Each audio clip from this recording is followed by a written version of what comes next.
Yoo inni khawani ta'uutaate hidhaa yoo inni waan akkanaa deebi'ee hidhaa sana naa gabbaasee ammaan tana anaatu deebisaadhaan ilma Oromooti. Rabbi isaa qajeelchu jaada. Anillee nasumaan du'aa naa godhaadha. Rabbi nagaan si'aa hiikuu. Baranaa tana hedduu takkaan na yaachiftee hedduu takkaan yaada na yaachiftee jechuudha. Maalirraa inni sindoo isaa miti. Ammoo du'aan waan ni tolchiti. Isin du'aa manaa godhaa hunoomiin fuulli xiyyaa fi kadhiyootii fi qaammaatu tokko miti. Wallaahi hedduu takka jechuudha. Isinillee naaf gammaddanii. Yoon jireenya bareedaa keessa jiraaddees ni gammaddanii. Yoon gadda keessa jiraaddees Oromooti yenoo hojii gaddatanii. ملاكو نرتي جالتي مسانو ملاكو نرتي بافتي مسانو ملاكو. السلام عليكم ورحمة الله وبركاته. هرتبت طابي خبجمتو تخيا جرجرتو جباتني سدين ججا. الحمد لله قاني جراك تجرني جرودا الحمد لله أكم يوم نجا فيا سنين ججا ورين قرتي متي ندافع ربا جرت ورين بيا ربا خس جرت ورين ندافع رمضاناتي فوني جت ربي سني أجر قارو أني نمجرا كبوت وين تجلني كيبلمتي ربي سني على في سججا. والله الحمد لله جرهنو الحمد لله يك تجرني جرودا قمتون دي بيت جرا ورين يلا ياتني غافسن اوبسي نانجتن ورين نججبيستن والله يدوتك قالتو ما نسنين جا ربي نغتي ميسني حالافسون سنين جا تدلغتن كيسا براخا سني حقاون جا اسمان الحمد لله رب العالمين. والله قالني ربيتي ورامتو سومن نو غودو سومن سنين نس ربي نوافو والخاني خليج رو خارن جري زابن قبو قني برين قد جرو خبرنا نجري زابا قبو ربي ورين وعدي ريسو. والله الحمد لله قا الدنيا انتن وامي كيف كيسا قبدي قد في قمتشوف كيسا قبدي الحمد لله رب العالمين. واهن داونا موبسيتو كيسا باها الحمد لله اوبسي وهي تولشا ورين اوبسي نانجتن ورين قرتي متي اسمان نججبيستن ورين كومنتي نابريستني كومنتي ران نججبيستن. والله حدو تك قلتو ما نسنين جا قلني خيسان بلسما هاتون جا. والله حدو تك بس يونس لاغرتي مجزي سني وميك اتين بها الحمد لله رب العالمين جها. والله يا سبحانه ان اللي ندعي سني غدو فين دفه اما تشونين دفه جرا نجدو اللي في تجرا بحر نجدو لغادا في تجرا واي غرغري تينيا سنيس جچودا نجدو في تجرا اكاتا نجدو في تي اغرتني جتني فيديو اللي سني غديسيتين توري.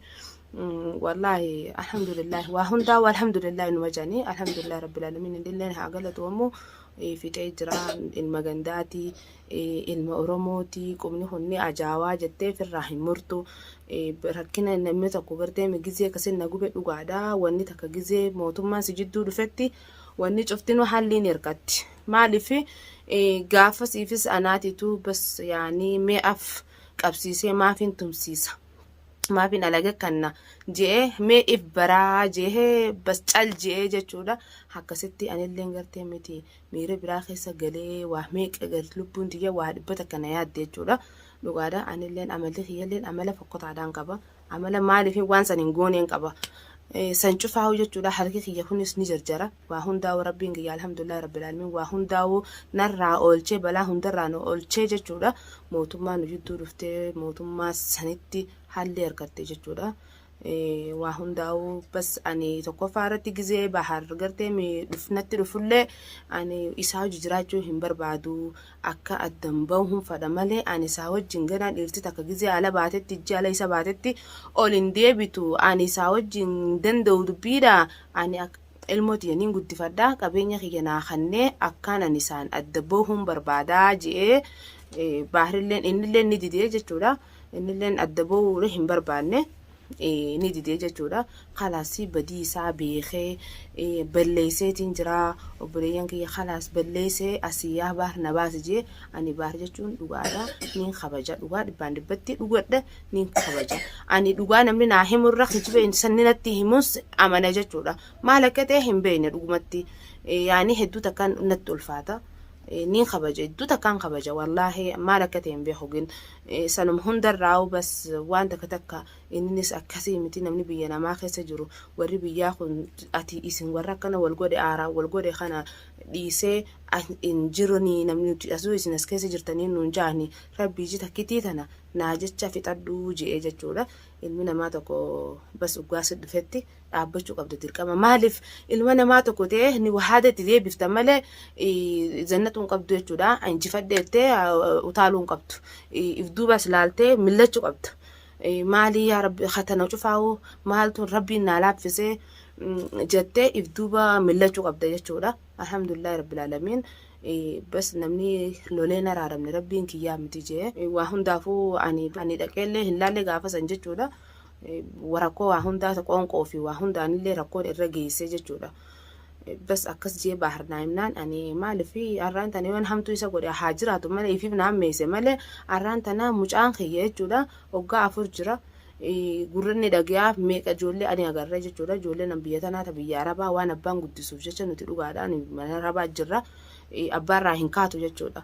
Sadiifuu mucaan kiyyaa gizee cufaa mana keessatti na dararee jechuudha. Duraan alatti itti dhaqaa itti fiigaa ni harka hanga inni hidhame san jechuudha. Kaafna godhee yaanaan inni mucaallee wayillee na keessa fidee bas an akkasitti amma booda amalli isaallee ka duraaniiti miti jechuudha.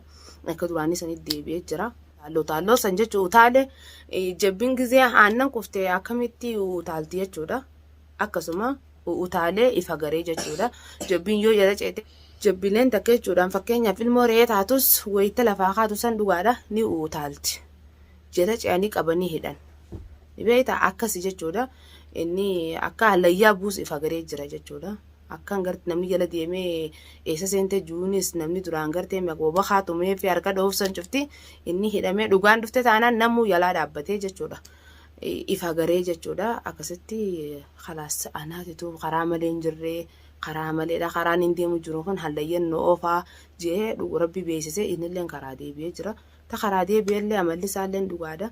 Eegam dhufee irraa amalli yoo rabbi jijjiireen beeku malee maashaallah qaceelee jira.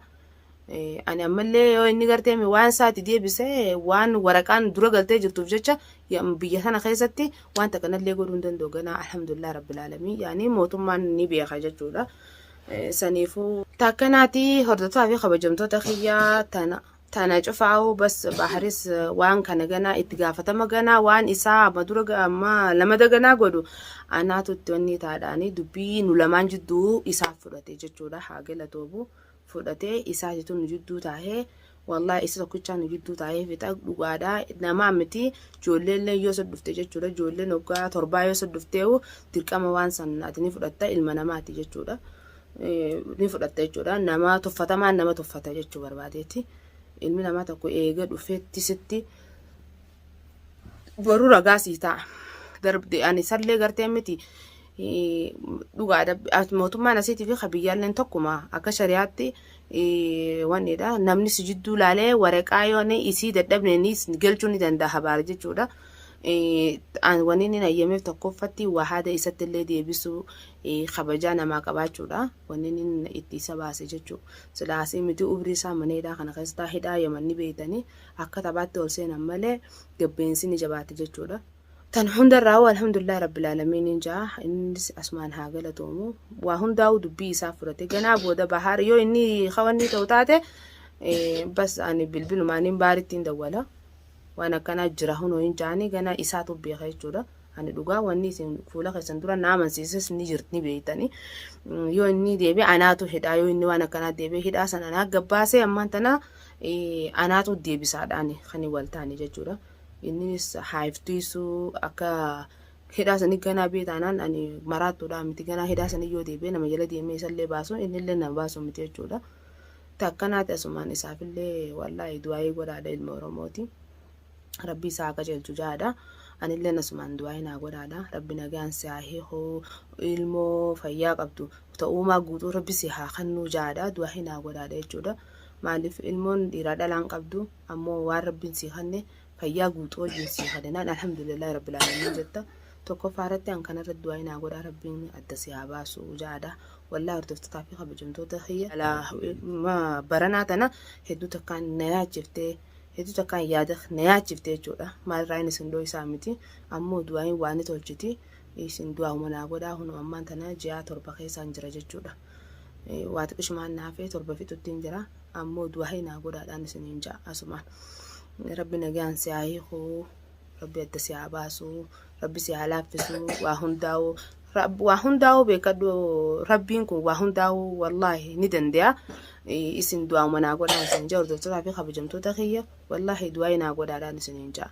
Du'aa naa godhaadha du'aa naa godhaa du'aa nama taabbaa duubaa ni qeebalamti du'aa naa godhaadha maaliif azoo anaaf hin ta'in kan asirratti illee natti aara qabdanii wallaahi dhiifama naa godhaa maaliif namni gachiisee arra jiraadhee boru jiraachuu rabbi beeka.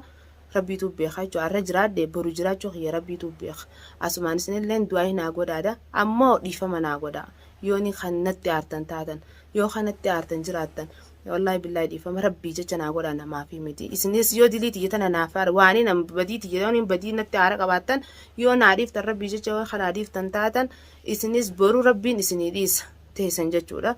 Yoo isin rabbii jecha dhiifama naa gootan isinis teessan dilii teessan rabbii jecha rabbiin dhiifama isinii godha jechuu barbaadeeti. Saniifuu warreen asiin natti kan namatti aartan taate leesh akkana wal gootan leesh waan hin taane ol baatanii dubbattanii warri jettanii jechuudha dhiifama naa godhaadha. Ani dhugaadha intala dhalaati.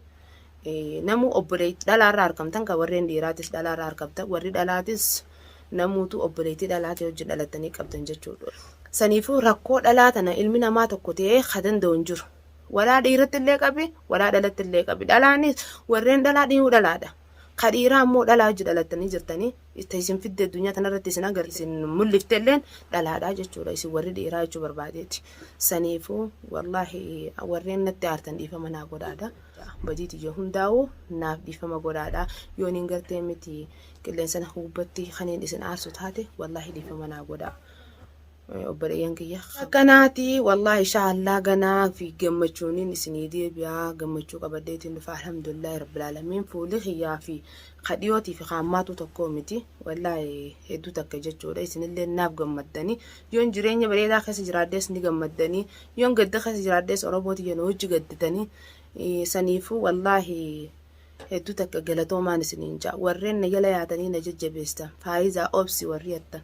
Wallahi hedduu takka galatoomaa bika guddaan isinii qaba hedduu takkaan isin jaaladha wallahi oromooti yana jiraadhaan isiniin jaa horaa bulaa deemanaan isiniin jaa wallahi billahi kan gartee miti mana biyya arabaa keessa jirtan rabbiin gartee miti wallahi takkallee isinii haalaffisu ani nama garaa qabu du'aa hin tiyyanii qeebalamti inshaallahu ta'ala akkasumatti gartee miti isinillee du'aa hinaa godhaadhaan isiniin jaa isin dhibbaan dhibbatti wallahi waniin isiniin juu du'aa bichaadhaan isin irraafadha hordoftoota kabajamtoota kiyya du'aa bichaa naa godhaa. Assalaamu alaykum warahmatullahi wabarakaatu. Har'aan tana waniin qabadde isin dhufelleen tanuma fakkaatti inshaallahu ta'ala waan biraatiinis fuulduraan walitti deebinaa viidiyoo waan nama kafalchiisaatii fi ganaa waan adda addaa fa'aa qabaddeetiin isinii dhufa malee waa'ee gaddaatiin isinii dhufu inshaallah yoo rabbiin taate. Assalamu alaikum warahmatullahi wabarakatuh.